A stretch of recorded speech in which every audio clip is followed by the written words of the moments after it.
Kalau orang normal itu yang didambakan kedamaian, tapi kalau teroris ini yang didambakan kerusuhan. Oleh karena itu bagi kita masyarakat siapapun, kalau menginginkan kedamaian, jangan ngasih ruang atau angin terhadap teroris dan radikalis.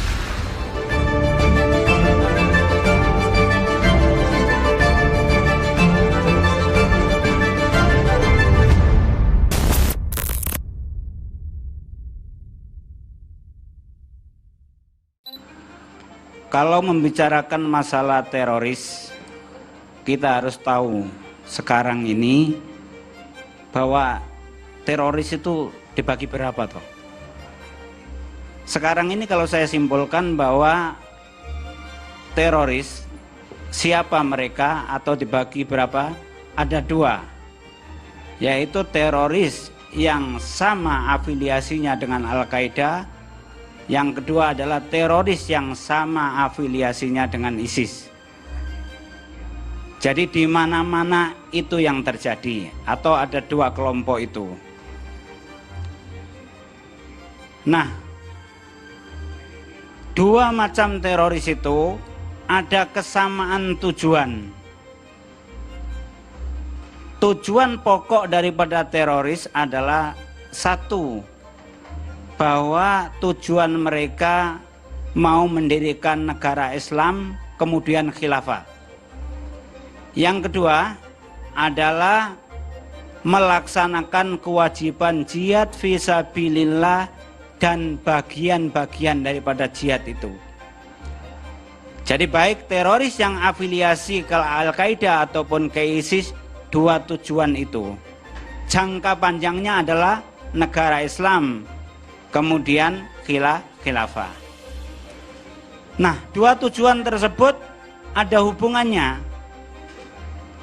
Hubungannya apa?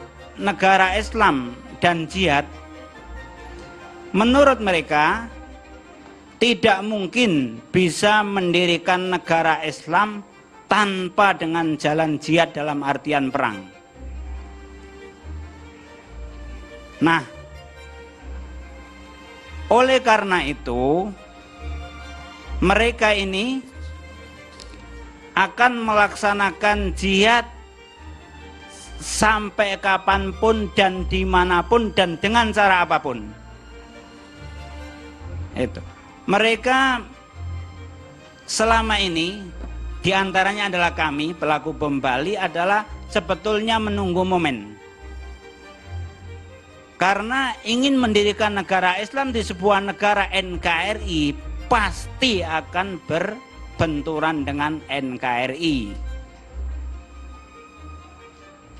Nah, karena berbenturan dengan NKRI, oleh karena itu harus ada keyakinan atau akidah yang membenarkan ke arah situ. Nah, akidah teroris ini juga tidak bisa dipukul rata, baik ISIS ataupun Al-Qaeda. Begitu juga yang afiliasinya ke Al-Qaeda tidak bisa dipukul rata. Begitu juga yang afiliasi ke ISIS, mereka juga tidak bisa dipukul rata. Ada bermacam-macam pemahaman akidah. Jadi tidak semuanya teroris itu tergabung dalam JKKI, Jamaah Kofar Kafir Indonesia, tidak semuanya itu. Nah, yang paling radikal adalah teroris yang memiliki pemahaman. Contohnya, kita berada di Indonesia. Indonesia, Negara Kesatuan Republik Indonesia ini tidak berdasarkan Islam 100%.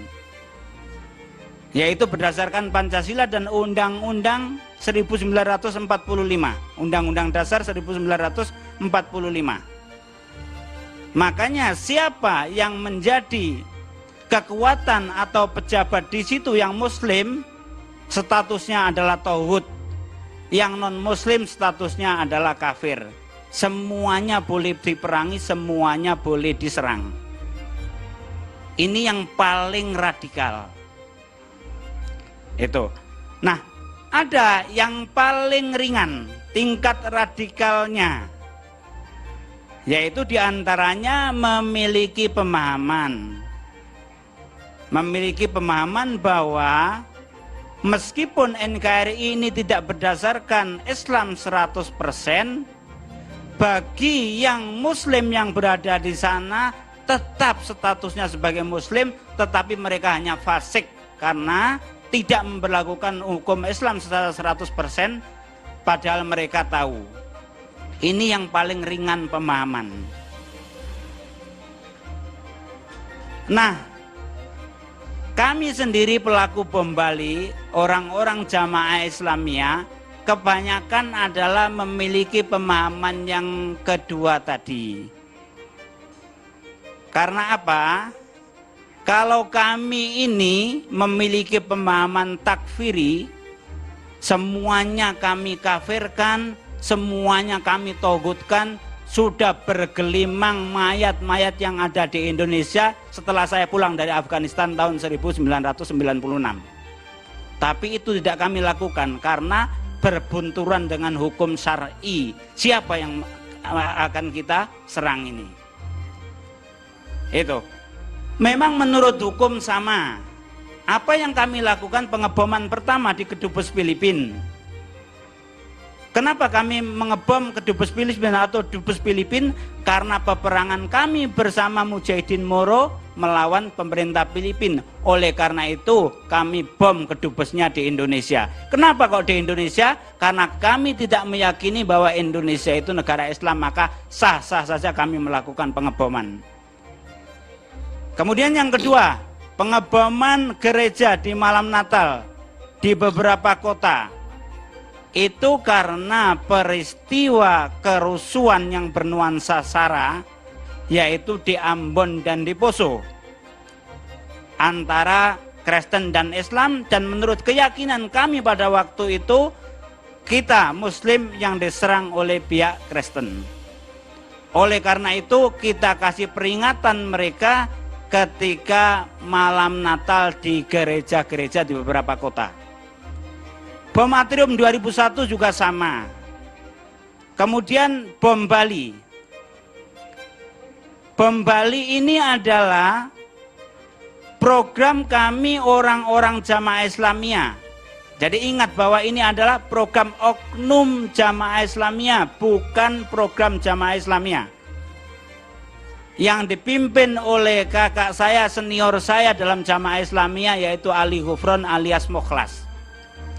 Apa tujuannya? Yaitu untuk melawan, menyerang, membalas serangan Amerika, tentara Amerika ke Afghanistan pasca runtuhnya WTC.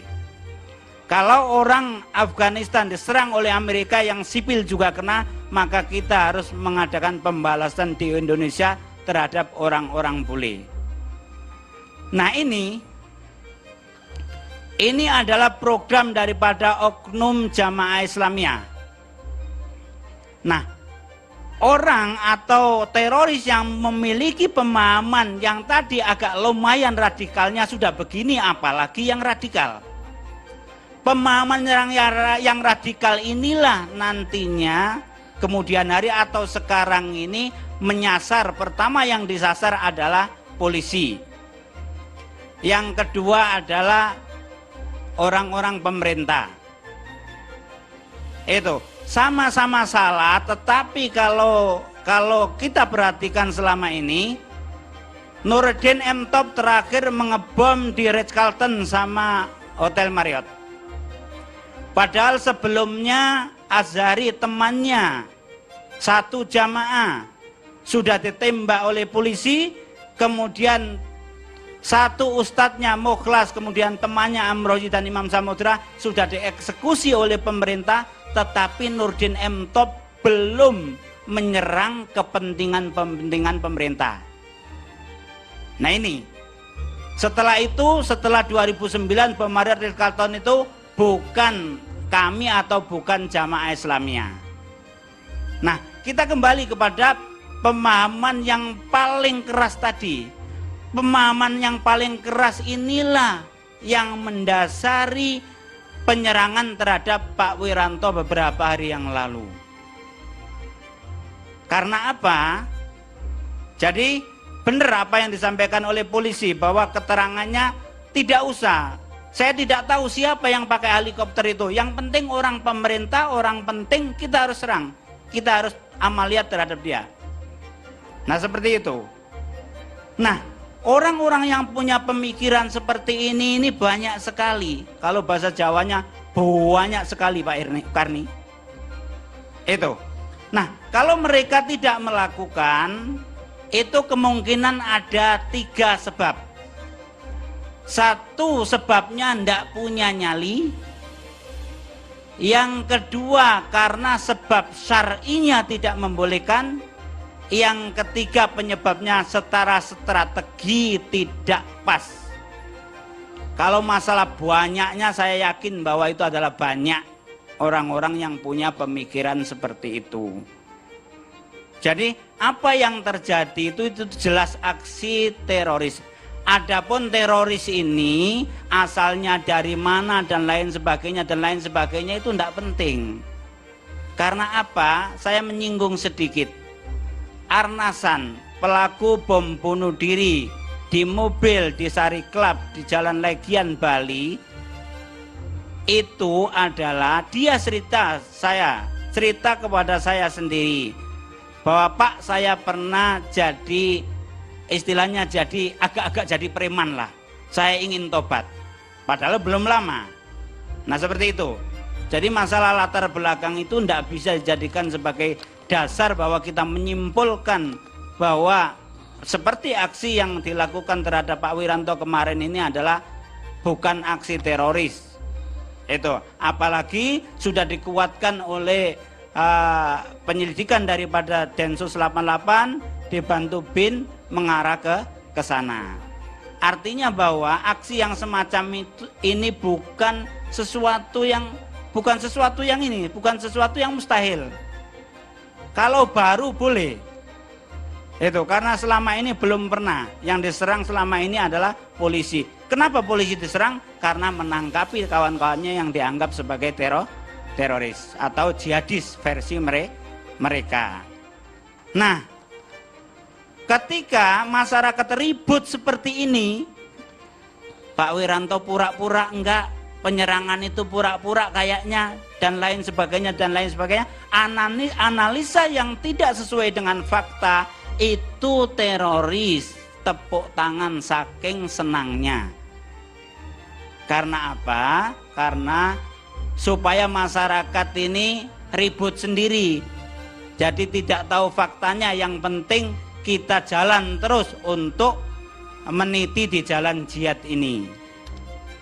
Itu. Nah, mumpung ingat, saya khawatir jangan-jangan hari-hari ini kan sedang ini katanya ada ibu-ibu istri TNI, istri tentara yang kena kode etik masalah yang hubungannya dengan setelah penyerangan terhadap Pak Wiranto.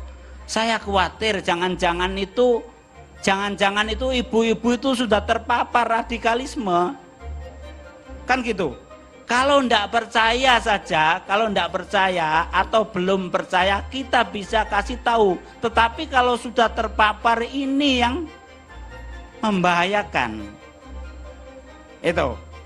Jadi mohon kepada masyarakat bahwa jangan sampai kita dengan peristiwa ini akhirnya tambah pecah lagi. Urusan pemilu sudah pecah, masalah seperti ini sudah pecah. Itu. Terus gimana nanti negara dan bangsa kita ini? Itu. Jadi harapan saya, ayo kita bersama-sama ketika ada kejadian didengarkan dulu. Itu, didengarkan dulu dari pihak yang berwenang. Itu. Jadi jangan sampai mengomentari yang akhirnya apa? Nambah permasalahan. Kita ini sudah banyak masalah. Itu, saya belum keluar dari penjara sudah masalah, tambahin masalah lagi kan gitu. Itu. Jadi jangan sampai. Jadi sekali lagi bahwa pemikiran-pemikiran yang seperti itu tuh banyak sekali. Terus kenapa sekarang ini kok belum dilaksanakan atau baru sekali ini dilaksanakan? Tadi penyebabnya sudah saya sampaikan di depan tadi. Begitu Pak Karni untuk jawaban yang pertama. Baik, saya nggak lanjutkan lagi pertanyaannya, jawabannya udah komplit. Jadi nggak perlu lagi. Kalau begitu saya punya pertanyaan Pak Karni yang penting. Apa itu?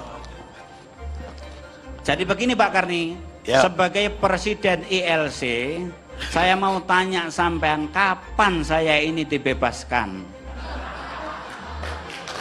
Tanggal 13 Januari tahun depan saya ulang tahun ke-17 kali, ke-17 tahun Pak Karni. Gerasi sudah saya ajukan ke Presiden, apapun upaya bersama Lapas Cipinang sudah kami ajukan. Tapi sampai sekarang belum ada jawaban. Deradikalisasi sudah sejak saya ditangkap sudah saya lakukan sampai sekarang. Di tempat manapun sudah saya lakukan. Meskipun bahwa kesadaran saya itu tidak ada kaitannya atau sedikit kaitannya dengan masalah itu, tetapi kadang-kadang saya ini malu sama kawan-kawan Pak Karni. Apalagi kawan-kawan yang benci sama saya. Apa katanya?